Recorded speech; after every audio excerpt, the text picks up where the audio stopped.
ರಾಮಾಯಣ ಮತ್ತು ಮಹಾಭಾರತ ಸದಾ ಹೊಸ ಹೊಸದಾಗೆ ಕಾಣುತ್ತಂತೆ. ರಾಮಾಯಣ ಓದಿದ್ದಾರೋ ಇಲ್ವೋ ನನಗೆ ಗೊತ್ತಿಲ್ಲ. ಆ ಶಂಭುಕನ ಒಂದು ಘಟನೆ ಇಟ್ಟುಕೊಂಡು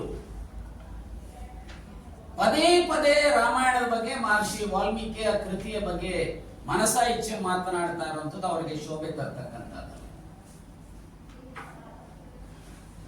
ಸುಮಾರು 390 ಭಾಷೆಗಳಲ್ಲಿ ರಾಮಾಯಣ ತರ್ಜಮೆ ಆಗಿದೆ.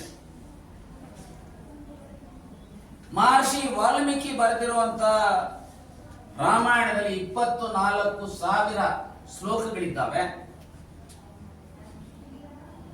500 ಸರ್ಗಗಳಿದ್ದಾವೆ, 7 ಕಾಂಡಗಳಿದ್ದಾವೆ.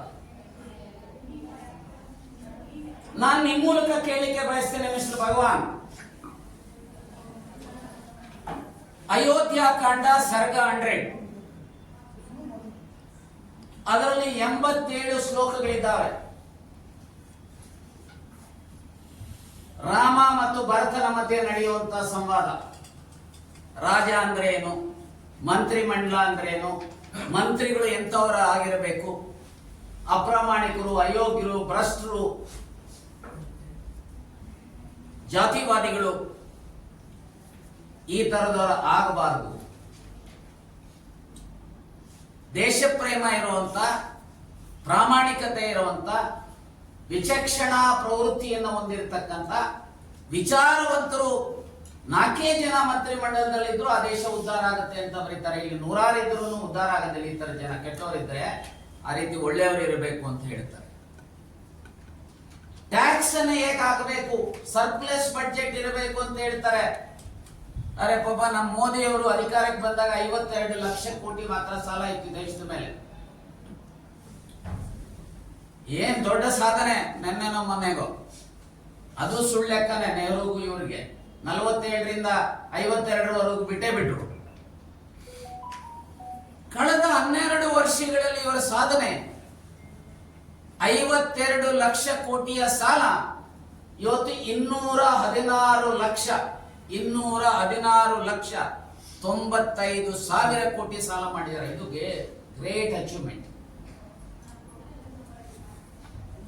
ಮಹರ್ಷಿ ವಾಲ್ಮೀಕಿ ರಾಮನ ಮೂಲಕ ಹೇಳಿಸ್ತಾನೆ ಭರತನಿಗೆ, ನೋಡಪ್ಪ, ಯಾವುದೇ ರಾಷ್ಟ್ರ ಉದ್ಧಾರ ಆಗಬೇಕಾದ್ರೆ ಸರ್ಪ್ಲೆಸ್ ಬಡ್ಜೆಟ್ ಇರಬೇಕು.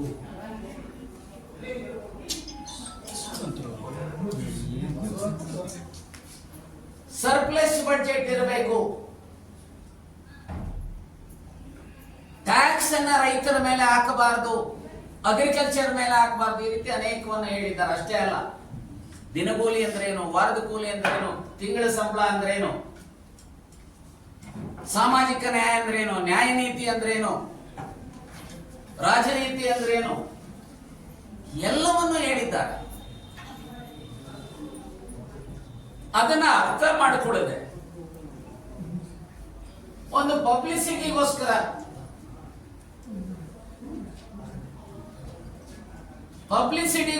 ಇವತ್ತು ಈ ಪ್ರೊಫೆಸರ್ ಭಗವಾನ್ ಅಂತವರು ರಾಮಾಯಣದ ಬಗ್ಗೆ, ಮಹರ್ಷಿ ವಾಲ್ಮೀಕಿ ಬಗ್ಗೆ ಲಘುವಾಗಿ ಮಾತನಾಡ್ತಾ ಇರುವಂತದ್ದು. ಇದು ಮಹರ್ಷಿ ವಾಲ್ಮೀಕಿಯ ವಂಶಸ್ಥರಿಗೆ ಮತ್ತು ಮಹರ್ಷಿ ವಾಲ್ಮೀಕಿಯ ವಿಚಾರಧಾರೆಗಳಲ್ಲಿ ನಂಬಿಕೆ ಇಟ್ಟಿರ್ತಕ್ಕಂಥ ಎಲ್ಲರಿಗೂ ಸಹ ಅವರು ಮಾಡ್ತಾ ಇರುವಂತಹ ಅಪಚಾರ, ಮಾಡ್ತಾ ಇರುವಂತಹ ಅಪಮಾನ.